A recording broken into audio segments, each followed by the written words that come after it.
Aujourd'hui, nous allons faire une explication de Hamlet de Shakespeare. Donc, l'action se déroule au Danemark, au château d'Elseneur. Les personnages sont terrifiés par la vue du spectre qui apparaît la nuit sur les remparts du château. Hamlet est le neveu de Claudius, et comme de plus Claudius a épousé sa mère, il est devenu aussi son beau-fils. Hamlet est extrêmement violent et ironique avec sa mère. Il la compare à un animal privé du discours de la raison. Et il lui reproche de s'être remarié beaucoup trop tôt, qui plus est avec l'assassin de son père. Il l'accable de reproches au point que le spectre de son père intervient à la scène 3 de l'acte 4. Certains critiques ont proposé une interprétation psychanalytique de la pièce. Hamlet illustrerait le complexe d'Édipe. Le prince hésiterait ainsi à tuer son oncle qui aurait accompli le souhait inconscient d'Hamlet, tuer le père pour posséder la mère. Quoi qu'il en soit, les femmes, Ophélie ou sa mère, perdent tout prestige à ses yeux et sont comparées plusieurs fois à des prostituées. Dans un dialogue avec sa mère, Hamlet se plaît à imaginer et évoquer des détails très crus de draps souillés. Polonius est le conseiller de Claudius et le père d'Ophélie et de Laërte. Hamlet hésite à se venger pour plusieurs raisons, et celles-ci ne sont pas simples. En premier lieu, il n'est pas sûr que le spectre qui lui est apparu soit bien le spectre de son père. Peut-être vient-il des enfers et peut-être n'a-t-il pas dit la vérité.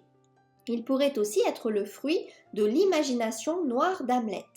Enfin, même si l'on admet qu'il s'agisse bien du spectre de son père et qu'il ait dit la vérité, ce dont Hamlet semble convaincu après la représentation de la pièce intitulée Le meurtre de Gonzague, il ne lui est pas facile de tuer un homme, son oncle. On pourrait trouver d'autres raisons qui sont davantage des interprétations, notamment d'ordre psychanalytique. Hamlet a l'occasion de tuer son oncle alors que ce dernier est en prière à l'acte 3, scène 3. Je puis agir à présent, justement, il est en prière. C'est justement pour cette raison qu'il renonce à le tuer car il craint de l'envoyer directement au ciel alors que son propre père, lui, n'a pas eu le temps de se confesser avant de mourir et est mort en état de péché, donc il pense qu'il est allé aux enfers et non pas au paradis. Hamlet a des sentiments assez ambigus vis-à-vis d'Ophélie. Il semble véritablement l'aimer au début de la pièce, puis lui parle avec une grande violence. Est-ce parce qu'il se sent piégé et qu'il a compris les manigances du père de la jeune fille, Polonius, et de son propre oncle Claudius? Est-ce qu'il se sent trahi par la jeune fille? L'ambiguïté de ses sentiments apparaît dans la scène 1 de l'acte 3. En voyant arriver Ophélie, il semble énoncer en aparté un propos qu'on peut interpréter comme la preuve de son amour, même si certains critiques y voient de l'ironie. Nymphe dans tes oraisons, souviens-toi de tous mes péchés. Puis il l'invective et l'insulte. Ophélie ne résistera pas à un tel traitement. À plusieurs reprises, Hamlet annonce son intention de porter le masque de la folie afin, semble-t-il, de faire éclater la vérité. Hamlet fait jouer une pièce intitulée La souricière représentant le meurtre du duc de Gonzague. Cette pièce est le tableau d'un meurtre commis à Vienne. Le duc s'appelle Gonzague, sa femme Battista. Et plus loin, il l'empoisonne dans le jardin pour lui prendre ses états. Son nom est Gonzague.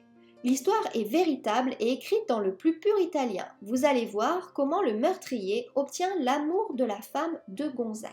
Donc à l'acte 3, scène 2. Cette représentation théâtrale a deux objectifs. D'une part, s'assurer de la vérité des paroles du spectre et donc de son origine, maléfique ou non, et d'autre part, prouver la culpabilité de Claudius. La culpabilité du roi est prouvée par sa réaction devant la représentation théâtrale.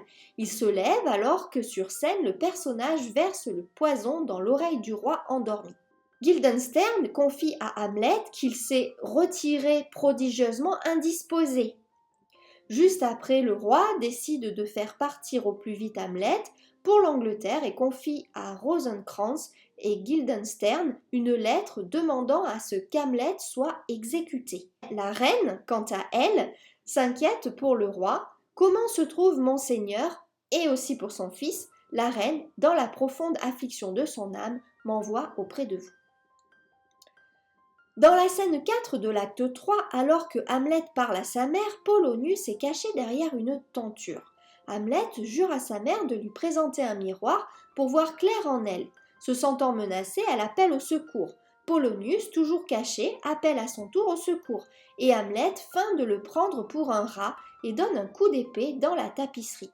Il est probable qu'Hamlet ait cru qu'il s'agissait de Claudius, à moins qu'il ait compris immédiatement qu'il avait affaire à son courtisan, Polonius. De toute façon, il n'agit pas de façon préméditée. La folie chez Ophélie n'est pas feinte. Manipulée par son père, contrainte de jouer un rôle dont Hamlet n'est pas dupe, maltraitée par son amant chez qui elle croit voir la folie, voir maintenant cette noble et souveraine raison faussée et criarde comme une cloche fêlée, à l'acte 3, scène 1, elle perd peu à peu la raison et se met à délirer. Le spectacle de la folie feinte d'Hamlet semble signer son entrée dans sa propre folie réelle. « Oh, malheur à moi, avoir vu ce que j'ai vu et voir ce que je vois », dit-elle à l'acte 3, scène 1. Son délire est musical, elle chante et s'abandonne à la mort dans cette noyade finale où elle ne semble plus s'appartenir. Fortinbras est évoqué dès la première scène de l'acte 1. Il est à nouveau question de lui dans la dernière scène. Il est le fils de Fortinbras, le roi de Norvège tué par Hamlet, père. Il y a donc un effet de symétrie entre ces deux fils et leur père. Horatio est le seul personnage qui ne trahit jamais Hamlet. Hamlet a pour lui une profonde amitié et il le charge à la fin de justifier sa cause à ceux qui l'ignorent.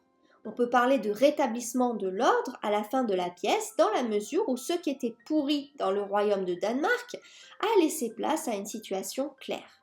Le roi, qui avait usurpé son pouvoir et qui n'avait en fait aucune légitimité, est mort. C'est Fortinbras, dont il était question dans la scène d'exposition, qui, par la mort du roi du Danemark, redevient possesseur de ses terres et assure la succession sur le trône du Danemark.